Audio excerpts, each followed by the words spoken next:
Welcome back to the deep dive. We're getting into some really powerful material today. It's a detailed summary and analysis of George Orwell's classic 1984. Now, forget this sort of book report version you might remember. This deep dive, well, it's about using this specific source as our map. We want to pull out the core warnings, the insights, maybe some uncomfortable truths that this source says Orwell was trying to get across about power, truth, and the human spirit. That's right. And the analysis we looked at, it really stresses that 1984, written back in 1949, it wasn't just seen as a story. It was meant as a stark warning, really rooted in the political climate of the time, highlighting what the source calls the very real dangers of unchecked government control, absolute control. And this material, it urges us to look at the why behind the party's methods, the symbolism, the control. Why do they do it? Yeah, and based on what we found in the source, we're going to unpack some heavy concepts, things like how truth itself can just be completely remade, and the really frightening idea of controlling thought, even emotion, just through language, systematic manipulation, and maybe the most chilling thing, what the source calls the addiction to power. That's the government's ultimate motivation, it says. Terrifying stuff. Okay, let's unpack this world. So our source introduces us first to Winston Smith. He's our protagonist, only 39, but feels, old, worn down, physically struggling, lives in this rundown building, and the source makes a point of the smell of boiled cabbage everywhere. It's just this grim reality, right? Huge contrast to the powerful image the party keeps pushing. And the material breaks down Oceania's government structure, four ministries. You've got the Ministry of Truth, ironically, handling media, arts, information, all the stuff they manipulate. Ministry of Peace actually runs the military, handles war. Ministry of Love, that's the judicial system, punishment, torture.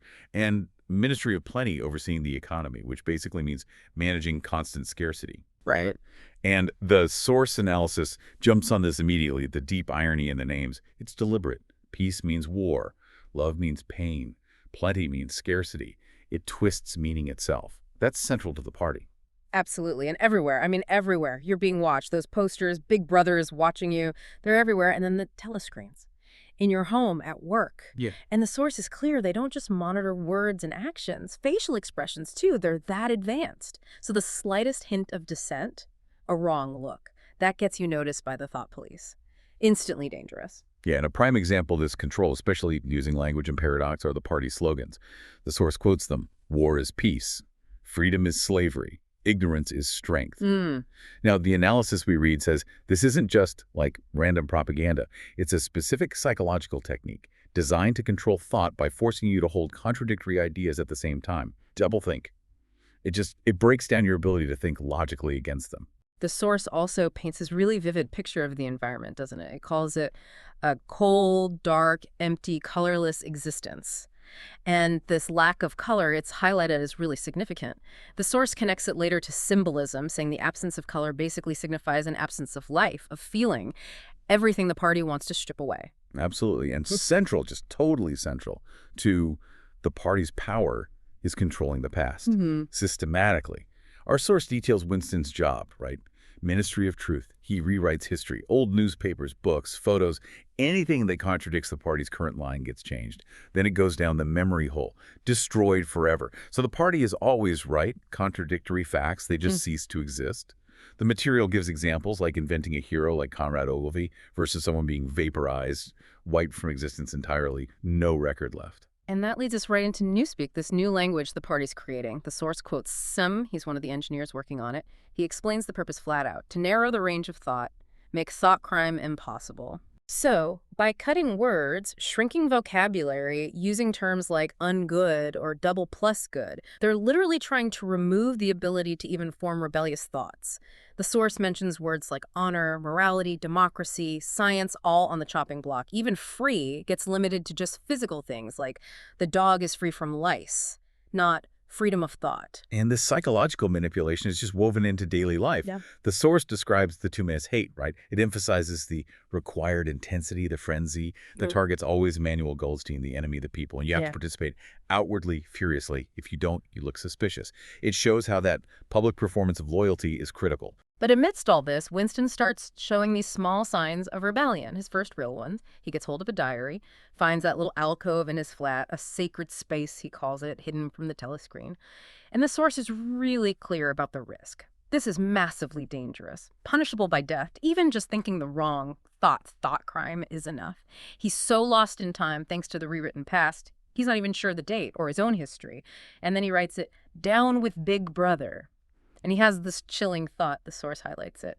Thought crime does not entail death. Thought crime is death. Yeah. Just thinking it means you're already doomed, because they will find out eventually. And the source introduces other key people around this time, too. There's Mrs. Parsons and her kids. They're part of the spies, terrifyingly loyal, foreshadows that betrayal is everywhere. There's Syme, working on Newspeak. Winston thinks he's too smart, actually, too intelligent to survive the party long term. O'Brien, this figure, Winston feels this strange potential connection with, like a flicker of understanding in his eyes. And the girl with the dark hair, Julia. Initially, Winston's just terrified of her. Thinks she's thought police. And the source describes this constant grinding scarcity, too. Elevators broken, can't get basic things like pajamas, razor blades. The free market search is usually pointless. And the quality of the Victory brand stuff, cigarettes, gin, coffee, even the apartment buildings, Victory mansions, it's all terrible. Right. It's another layer of that irony the source keeps pointing out. Victory suggests success, but the reality is just decay and deprivation. Exactly. And the analysis in this first part, it keeps coming back to that. The irony, the symbolism, misleading ministry names, terrible Victory products, the idea of no laws, while punishment is constant and arbitrary. The source argues it all builds this picture of people who are, well, fundamentally not really living at all. Their existence is just drained, no vitality, no truth, no real feeling left. Winston also have these really significant dreams, the source mentions, dreams about his mother and sister, feels this deep remorse like they sacrificed themselves for him, a disturbing dream about the dark-haired girl too, and crucially, a dream about O'Brien. And this specific phrase sticks with him. We shall meet in the place where there is no darkness. And that dream about O'Brien, especially that phrase, place where there is no darkness. Yeah. Well, the source's analysis flags this as really important because it foreshadows O'Brien's later manipulation. He twists that very symbol of hope into something truly awful. One of Winston's key thoughts, the material really highlights this, is if there is hope, it lies in the proles. He thinks this because, well, they're 85% of the population. They have the numbers right. Potential to rise up. But the source quickly points out how the party keeps them down, effectively. They let them get away with petty stuff, minor crimes, but they stamp out any real leaders, any organized groups, and crucially, they keep them in what the source calls perfect ignorance, which is reflected in that slogan. Poles and animals are free. Free from thought, free from responsibility, so not a threat. Yeah, and the source digs into this trouble section a bit more. Mentions things like them fighting over saucepans shows scarcity hits everyone, just differently. And the core warning the material draws here is pretty stark. The party claims it saved people from capitalism, but it actually makes things worse. And that deliberate keeping people ignorant, that's fundamental to the whole system staying in place. The source brings up the term ING-SOC, English socialism, and connects it to this warning that, yeah, the system calling itself socialist can absolutely become totalitarian if it's unchecked, especially if it's just motivated by power for power's sake. And the source makes a point of differentiating Big Brother from, say, the Nazis or Russian communists. Big Brother's goal, it says, is unique and terrifying. Power forever. Power is the only goal. Other little details the source mentions from this part. Winston skipping community center stuff. That highlights the risk of just being alone, unsupervised. That smell of real coffee triggering childhood memories, a glimpse of something lost, a random bombing, just part of life. Yeah. And the proles being obsessed with the lottery, which the source says is just false hope. Winnings often go to people who don't even exist. Right. And then there's that key moment back in the antique shop, Mr. Right. Charrington. And Winston buying the coral paperweight. The material gives this really potent analysis of its symbolism. The pink coral, that's life, color, real emotion. Suspended inside the glass, that's the oppression, the grayness, the fragility of trying to preserve something real. It perfectly captures Winston's longing for life trapped inside this system. Okay, so moving into part 2 in the source material, this is where things shift. That pivotal moment of human connection. The girl with dark hair, Julia, she falls. Winston helps her up, and she slips him a note. The source quotes it directly. I love you. And the material describes Winston's shock. It's huge. Instantly flips his view of her from potential enemy to, like, desire. And seeing, as the source puts it, the human in her. And the source analysis right here is crucial. It says this is where love enters the scene. And it frames love as basically synonymous with hope. This connection, this actual feeling for another person, it really strengthens Winston's will to live, gives his rebellion a purpose beyond just hating the party. The source really hammers this point, connecting with human feelings. That's exactly what the party tries to stamp out because it's dangerous to them. So they start having these secret meetings, including going back to that golden country place from his dreams. And the source lists these vivid sensory details they experience there. Bluebells, golden sunlight, tasting real chocolate, physical intimacy, the hot sun, soft grass. The source says these details represent them feeling truly alive, fully human. A total contrast to the cold, gray, mechanical, emotionless, dead world of the party. But that contrast hits hard when they go back. It's immediate. The source describes their meetings on the street as talking by installments, always looking over their shoulder, helicopters, patrols, and that bomb explosion that covers them in white plaster. The source's analysis sees that as symbolic, the white plaster meaning they're dead again, their brief flash of life snuffed out back in the system. So they find a new meeting place, the room above Mr. Charrington's antique shop. It becomes their little sanctuary. The source mentions the small luxuries like real coffee with actual sugar, things utterly denied outside. And the paperweight symbolism, it changes here. The source suggests the room itself is like the glass now. And their lives, their affair, that's the coral inside, held safe, it seems, in the center. But the material notes this feeling starts creeping in like a ticking clock.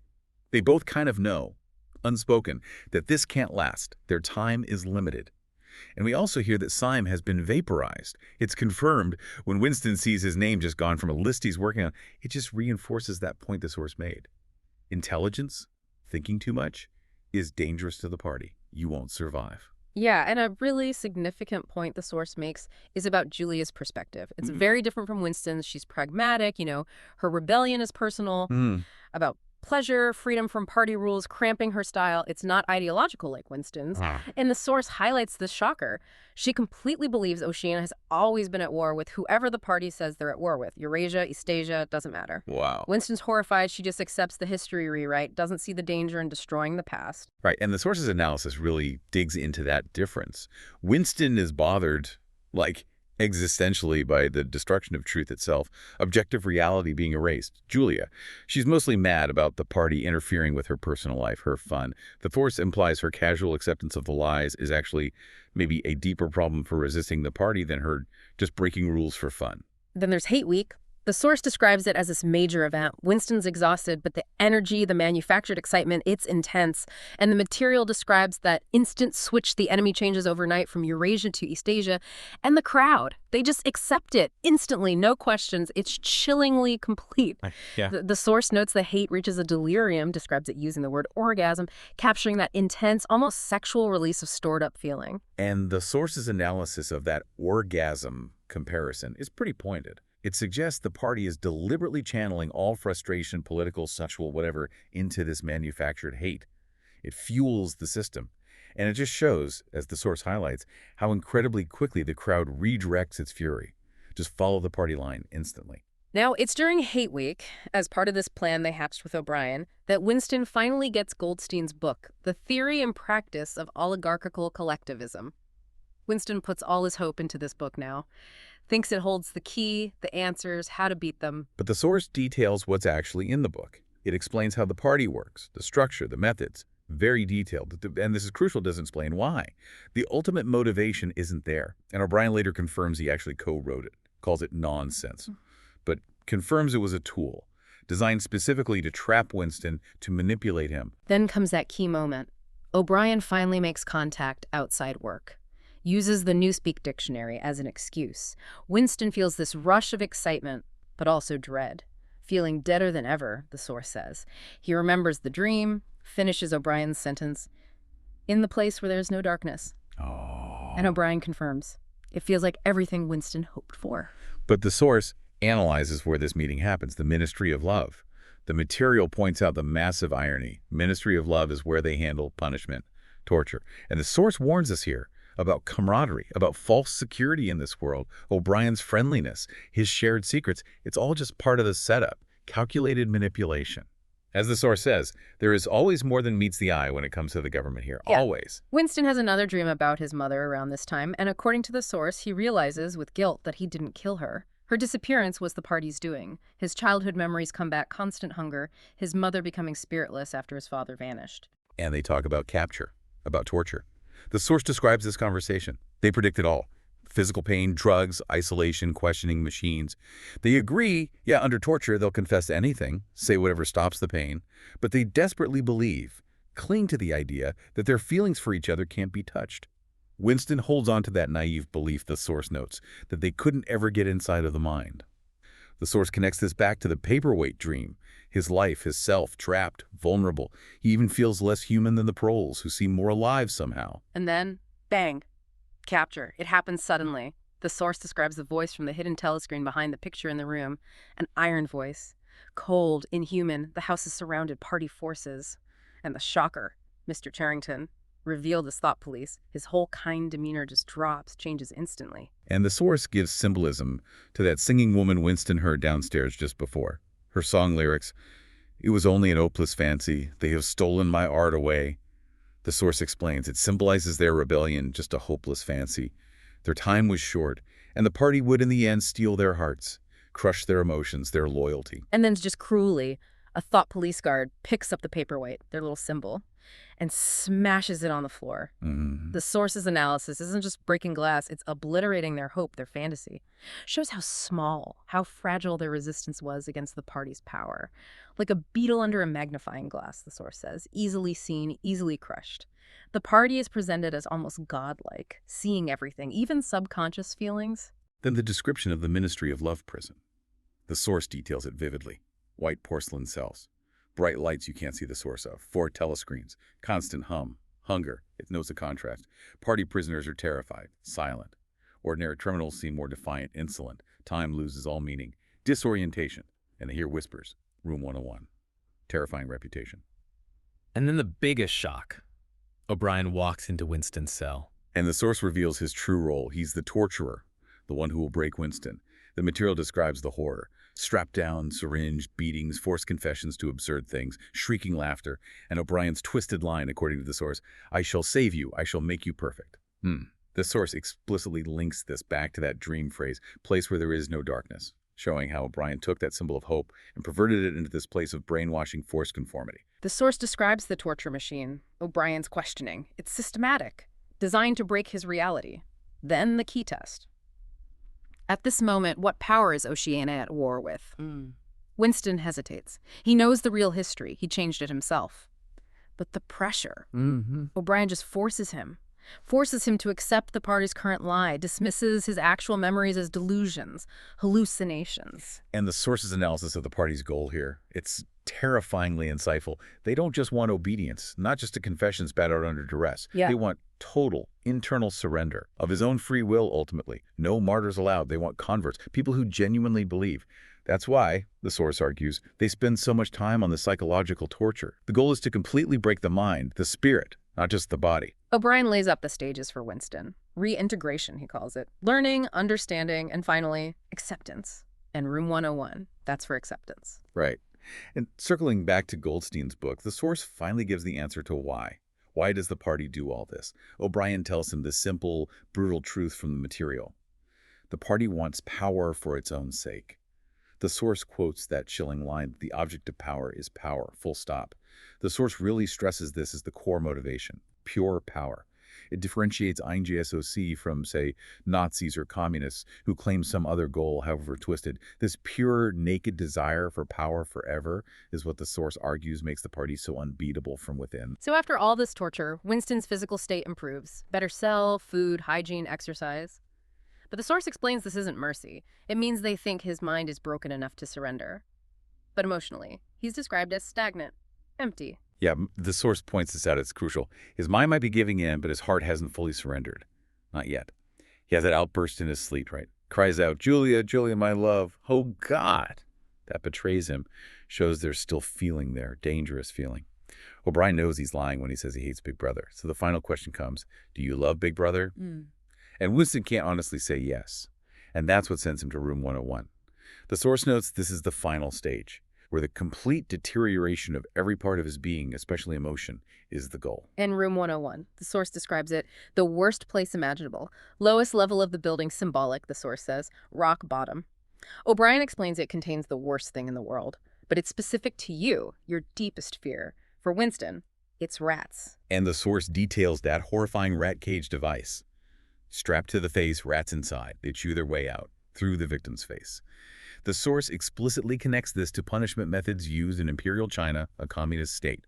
Another link the source says Orwell drew, showing how real-world totalitarianism already had this capacity for destroying the human spirit. It grounds the horror. And then, the moment of absolute terror, faced with the rats, Winston just breaks, screams to save himself. The source quotes his scream, "Do it to Julia, not me." And the source's analysis of that final betrayal, it's stark, devastating. He saves himself physically from the rat, but the cost is sacrificing Julia emotionally, spiritually, turning his love into the target of his fear. It proves they could get inside him. Inside his heart, his earlier belief, tragically naive, this is the final step. He's broken. The source calls this the alarming truth that even our emotions, our heart, the very essence of our being can be programmed, controlled. The source describes that very last scene. From the summary, Winston, alone at the Chestnut Tree Cafe, drinking victory gin, playing chess against himself. His thoughts are described as short, burnt out, disconnected. He has a better job now, more money, seems okay on the surface. He sees Julia again. They talk, calmly, emotionlessly confessing they betrayed each other, agreeing they just can't feel the same way anymore. And that song playing in the cafe, the source mentions it. Under the spreading chestnut tree, I sold you and you sold me. Explained by the source as just a direct, haunting symbol of that forced betrayal. The party destroyed their love, their spirits. And the very last sentence the source summary mentions, the final state of Winston. He loved Big Brother. And the source connects this devastating end right back to its whole analysis. Winston's reduced to, well, compliant adoration. He's become like a prole, effectively, proving there was no real hope there after all. No potential for resistance in that state of ignorance or brokenness. He finally gets why that old prole couldn't remember the past properly. The party got him too. So the ultimate message the source pulls, it's bleak, stark. Within this world Orwell created, nothing hope, love, the human spirit can actually win against that kind of total power. The source frames the book as a critical warning to prevent this future and argues its relevance holds strong today, guarding against, quote, increasing governmental control. Wow, okay. That is, yeah, a powerful and, frankly, pretty chilling journey through the insights in this source material. We went from understanding Oceania's world, the control, surveillance, rewriting history, newspeak, to Winston's small rebellions, that brief, intense connection with Julia, and then the terrifying process of breaking him down in the Ministry of Love, as the source describes it. And the core takeaways, the source really hammers home. They're stark. Yeah. And important. The danger of power, just for power's own sake. No other reason needed. The chilling effectiveness of controlling not just what people do, but what they think, what they feel, getting inside.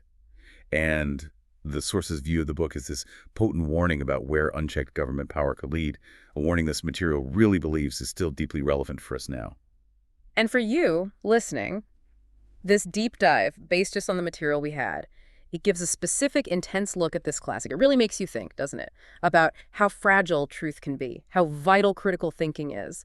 What does it even mean to be well-informed when information can be twisted like that? Yeah, and the source spends a lot of time on the party managing to get inside the mind to, as it says, program emotions, which leaves us with a pretty vital question to think about, right? How do we recognize maybe subtler forms of influence or manipulation in our own world? And how do we, actively protect our own ability to think independently and feel genuinely?